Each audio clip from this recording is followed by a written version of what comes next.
Hey, what is up, guys? Lawrence here. So, yesterday we actually did a video on the Behavioural Systems April 2021 update. 6 months on, we were looking at have Riot had any success with it? Today, as it turns out, they've just done another post, literally 9 hours ago, which now makes my video completely redundant. So, we're going to be looking a little bit at that post and just determining, is this actually going to accomplish anything? Because if we're being realistic, Riot give us one of these posts every single year. We're going to tackle AFKs, we're going to tackle trolls for like the last 4 years, and here we are and it's still not fixed. So let's look at it and see where it goes. So again, disclaimer, I'm still sick and my voice is still very hoarse, as you might be able to tell, so I might have to stop for water or pause the video, but we'll try and do it in one take. So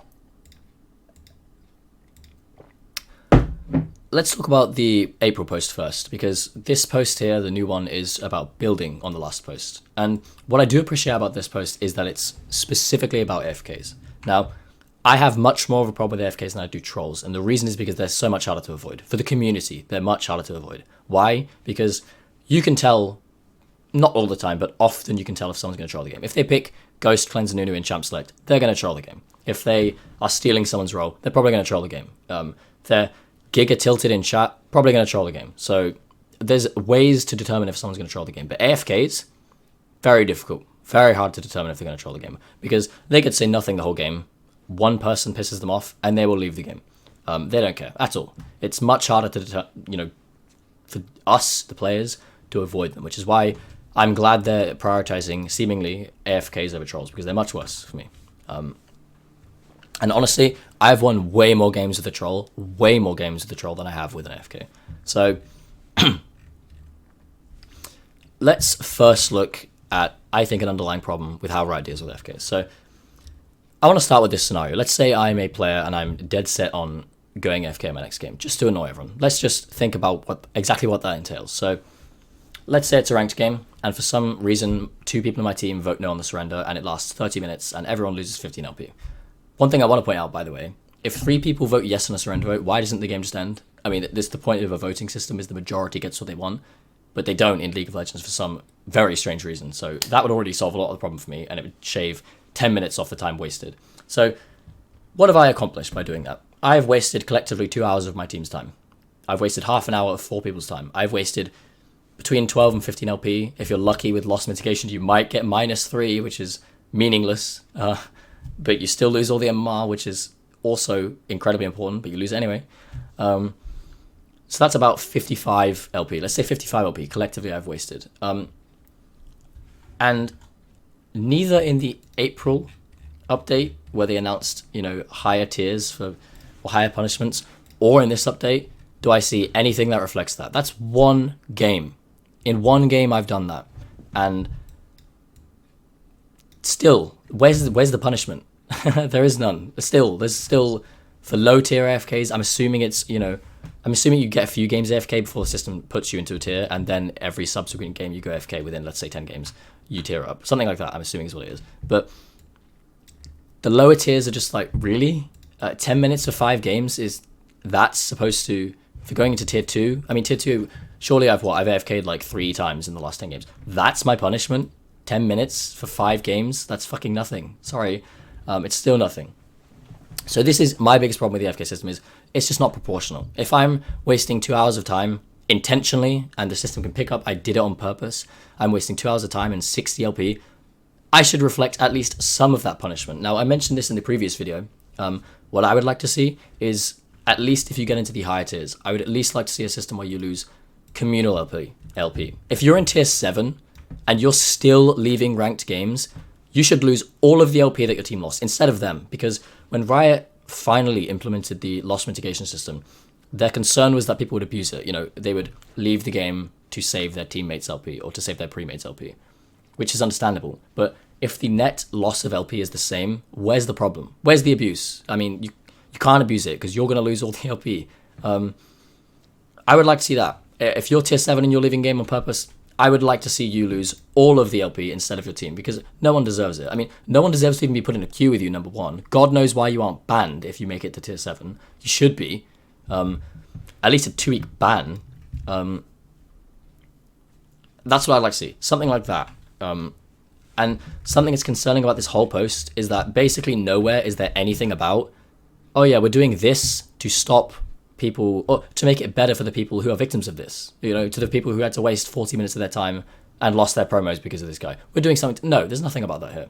And I think the approach Riot is taking is, yeah, if we pull this off and we implement these changes, nobody will AFK, and it's just unrealistic. Yeah, some people will just leave the game no matter what. They don't care. You can threaten a permaban, they will still leave the game, but that's not addressed here.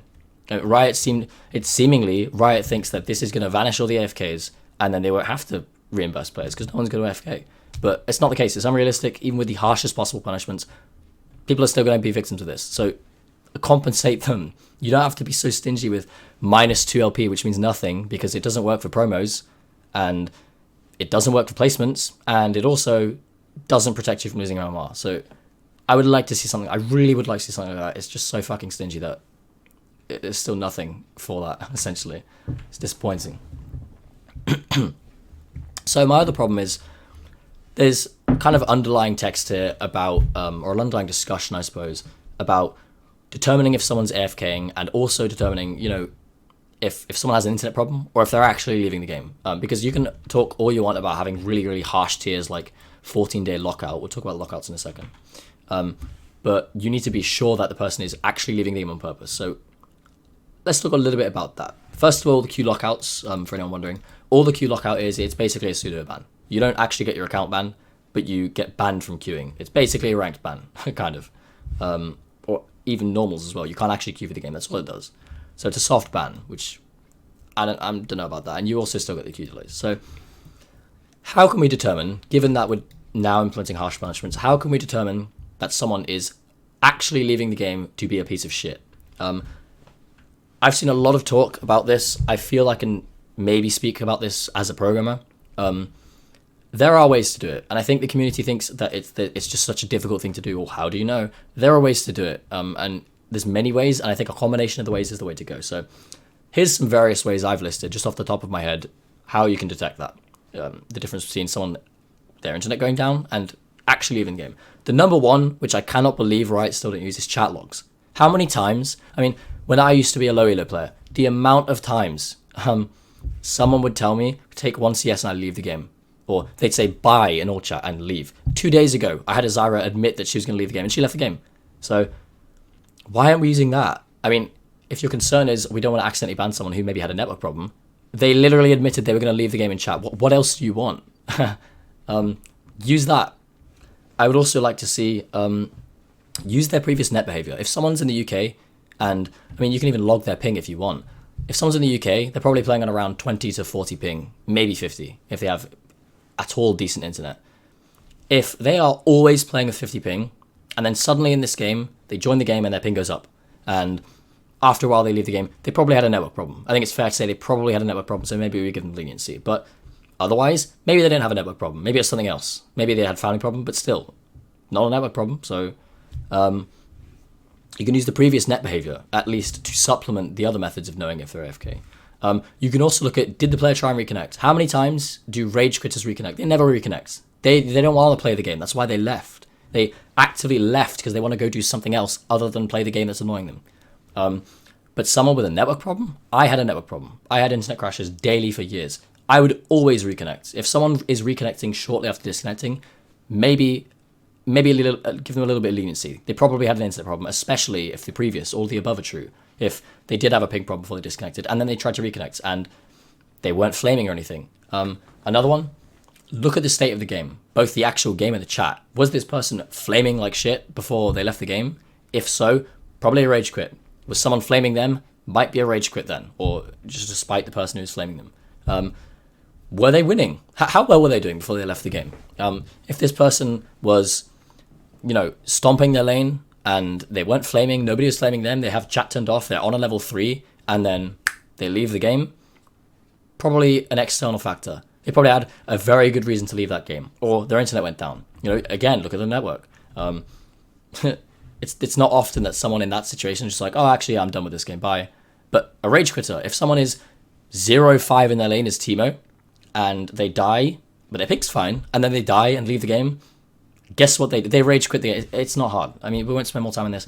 There's just so many ways to determine this. There's so many, and it seems Riot are kind of looking into it, like connectivity challenges, and I think this is just translating this. It literally, I think, just means people getting trolled. Riot don't really seem to look into this. This is something I really want. I really want a better way of determining if someone purposely left the game to be a dick or they just had a problem. Because then we can start giving actual punishments. Once we have that system, we can actually start punishing people leaving the game. Strictly, which is, I think, the main concern right now, is we don't want to be too strict in case someone just has a really bad network, for example. So that's what I'd like to see them do there. Another thing I want to go into, we'll briefly go into stuff like hostage taking. My bigger take here is dodging. Now, in the April update, and I spoke about this in the video yesterday, in the April update, Riot did go over dodging. And what infuriated me about this is a couple of things. First of all, and most strikingly, is the dodge penalties are just, they're worse than the AFK penalties, even the new ones in some situations. There are actual situations where you're better off going into a game and leaving than dodging the game, because if you want to play, that's a 24-hour lockout. Whereas this, it's a little more lenient at the lower ranks. So there's actually situations where that's the case. The biggest problem I have with this is Riot are painting dodging as if it's this toxic thing, if it's this loophole people found in the system, and to some extent it is. Particularly high elo players, they abuse dodging. They will nitpick dodge, is what I call it. They don't like the comps, or they think they got outdrafted, or they think this lane matchup is so bad that they need to dodge the game because they're probably going to lose. Or a one trick whose champion got banned and now they need to leave the game. That's nitpicky dodging. That type of dodging, you can maybe argue is toxic and annoying because it wastes people's time. All the other ways of dodging, are they toxic? No. In fact, they're dodging because of you, Riot. They're dodging because the matchmaking is so atrocious. They feel the need to dodge and lose LP because they feel so certain they're going to lose. Let's look at some of those scenarios. Here's some reasons I would dodge a game. Now, bear in mind, Riot thinks I'm toxic for doing this and should punish me. They think they should punish me. If I am playing a ranked game and I join the lobby and someone in my team is auto-filled and one or two other people is playing off-role, this has happened before. I'm going to dodge the game because we're probably going to lose. We have multiple people who didn't get their main role and an autofill, or even just 2 off-rolls is enough for me to... I'll dodge because I'm probably going to lose and I don't want to play that game. If I just got done with the ranked game and I thought my bot lane, for example, was very, very bad. I thought they were really bad. And I thought it's extremely hard to carry them. And then I get matched with them again. I'm going to dodge the game. Why? I mean, I just played with them. Why would you even match me with them? I just played with them and lost. How about put them on the enemy team? And then we can talk. Same thing. If I had a troll or AFK my last game, or someone who is just a piece of shit, a rager, something like that, I'm going to dodge the game. I think that's understandable, surely. Hostage taking, my god, this is a whole other rabbit hole, but there is still no punishment for hostage taking. I think Riot literally admitted the report function in Champion Select doesn't do anything. I'll obviously dodge the game if someone's stealing my role or troll picking in the lobby. I'll dodge the game, and I'm the one who's punished, and I'm toxic for doing that, according to Riot. If I'm a gold 4 player and there's a silver 4 player in my lobby with a 30% win rate, I'm gonna dodge the game. You'd be crazy not to. You'd be crazy not to because you're gonna lose the game. Statistically, you're probably gonna lose the game. Almost certainly you're gonna lose. I mean, the guy's a league below you. How is he even matched with you, by the way? He's a league below you with half your win rate. Dodge the game. You're gonna lose. They're just a few examples of when I dodge. And the thing all of those have in common is it's not me trying to be toxic. I don't want to dodge that game. I don't want to. I'd rather just go into the game. I don't want to close the client, log in, and then wait 10 minutes and lose LP. But I have to because of you, Riot. Because you matched me with, some fucking guy who went AFK my last game. Why is he even allowed to queue, by the way? How does that make... It should never be possible for someone who left your last game to queue with you and be in the same lobby as you. That just shouldn't be possible. All those things have in common, which I would argue is certainly in anything but Masters and below, is probably accounts for all of the dodges, or most of them. It's all Riot's fault. It's all matchmaking. It's ridiculous to post this and act on it and actually pretend that the people who dodge are the problem. They're not. The problem is you are forcing them. You're auto-filling people. You know, sometimes if you auto-fill me support after a 15-minute queue, I don't want to play that game. I waited 15 minutes and you auto-filled me. So yeah, I'm going to dodge the game. Does that make me toxic? No. You can't create a situation where you forcing someone to do something they don't want to do and then complain and call them toxic when they dodge. Of course they're going to dodge. It's the logical thing to do. So why are we even talking about dodging, by the way? We're talking about dodging because I think it just shows the underlying issue here of AFKs. If you solve all these problems, I really think the rate, just flat out, people are going to be less likely to go AFK. If you just solve all of those problems through dodging, people will be less likely to go AFK. I mean, would you rather dodge lobby or have an AFK in your lobby? I'd rather dodge lobby. But here, maybe I'm better off playing with the AFK if these punishments are a thing. But maybe that guy doesn't go AFK. Maybe if you don't autofill him. Maybe if he sees that there isn't 2 people in his team autofilled. Maybe if he isn't matched with a Silver 4 player who's 33% win rate. It's still that person's fault for leaving the game. But maybe he doesn't do it if you don't put him in such a shit situation that he feels like he can't be bothered to play the game. And I just think a change like that would just work wonders for just the rate of AFK, frankly. And lastly, I want to talk about actual trolls. Now, there wasn't that much mention of it in this post, but nonetheless, we'll talk about it. So, actual trolls are a little bit weird. There's stuff like hostage taking, which is a bit more of a problem, but it's actually incredibly fucking easy to deal with. Spoiler alert, Riot. If 4 people report the same person in Champion Select who is flaming, it's not very hard to make a system where you punish that person. I mean, they're flaming in chat and 4 people reported them. So what do you think they're doing? It's not hard. Excuse me. So inting is a bigger problem to me. And I think inting is particularly frustrating. And the thing that blows my mind the most about it is I think everybody knows you can int really hard and make it incredibly obvious, and you probably won't be banned. The only way, as far as I know, to be banned for inting right now, other than inting on a famous person's stream and they complain to Riot, is if you literally start the game and from minute 1 you run down mid and die over and over and over and over again, and you don't stop. You have to die constantly, and you have to go 0-15 in a 15-minute game. And even then, I don't think you get banned. That's the only time I've ever seen anyone banned, is when they did that. Soft inting is a bit harder to punish, but I mean, there's just so many ways to punish actual inters, and it seems that Riot spoke about this in April, but I don't see anything about it. I mean, they post these videos of all these different ways to troll. It seems that Riot have only just discovered this, by the way. Everyone else already knows how to do this. God knows what Riot are doing. They post all these videos of people trolling and stuff, but there's no punishment for it. How? How is there no punishment for this? Now, again, same thing with the dodging or the AFKs. How can we determine if someone's actually trolling? Because the argument here could be, maybe you'll accidentally ban someone who isn't trolling, which is true. But let's look at some of the ways we can counteract that. So, again, fix the autofill situation. Maybe they don't troll. But also, if someone's saying, give me mid or troll, and then they proceed to pick Nunu with Ghost and Cleanse, and they run it down, and they go 0-15, how many situations out of 100 do you think that that person wasn't actually trolling the game? I would say that out of 100 games, that person was trolling every single fucking time. So why have we still not got a system where that person's banned? Because they won't be. They won't be banned. Unless it's a 15-minute game, they won't be banned. How is that not a thing? And it's just, if they admit to trolling and then proceed to pick Ghost Cleanse anything, they're trolling. Ban them. There's things like the guy who had a 0% win rate on Tom Kench with 584 games played. Can you imagine how many times that guy got reported? How on earth? How isn't there something that if someone is being reported by multiple people every single game, that it doesn't flag a Riot employee for 200 games, 300 games, it doesn't maybe flag a Riot employee? Hey, this guy's been reported every game for 300 games. Maybe let's ban it. How is that still not a thing? I mean, that's incredible. I would like to see it loosely based on frequency of reports, because that's such a huge thing. Now, obviously, in low reloads, people will report you for literally anything. If you're a jungler and you push out the wave, they'll report you. But you can use it in combination with other things. Is the person literally admitting to it in chat and they've also been reported? Then ban them. Just, if they're getting reported every game, don't ban them. But if they're typing in chat and they have a ridiculously low win rate, like 0%, and their KDA is absurd, and they're picking Tam Kench and they're level 1 the entire game, it's not that hard to figure out, is it?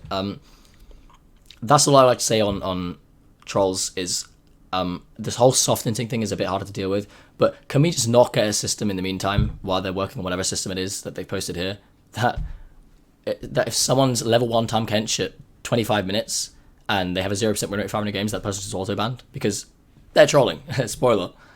That's all I'll say on that. But to conclude, do I think these changes are going to do anything? No. I think they are empty words, and I think all they are going to do is punish the worst of the worst, which is people who are just persistently going AFK, people who do not give a fuck about the game. That is all this is doing. And the striking thing, by the way, is, as you can see, that's only a small portion of the people who actually do this. Only a small portion are actually being punished, because leave a tier 0, leave a tier 1, leave a tier 2. There's not really much more punishment for these people in tier 1 and 2. And Riot have actually said they're going to make it pretty, well, not easy, but easier to get out of these tiers. So all this is doing, in conclusion, is just punishing the people who are the worst of the worst, which, great, but what about everyone else? What about all the people who have to deal with these people? There's nothing about them. There's nothing about the people who will just, leave the game every 10 games or everything and maybe get to tier 1 or 2 before they reset it again. Nothing about them at all. And it's disappointing because, as we said at the start, it's just not proportional at all. Riot may think someone in tier 2 or 3, they're ruining games, but it's not that bad. But when you actually add it up and you consider how many people these guys are affecting, maybe their punishment should be a bit harsher. I mean, fucking come on, dude. If 5 games, 10 hours, you AFK in 5 games, you're wasting collectively 10 hours of people's time, plus their OP and their promos and their placements, etc. So I think we covered about everything we want to cover. This post is disappointing. I think it's empty words. And it's just been years with these posts, and we still haven't seen anything. And even when we do get an announcement, it's not very promising. So hopefully Riot can look a bit more into actually compensating players, etc., and properly tackling this issue, because this post just frankly isn't enough.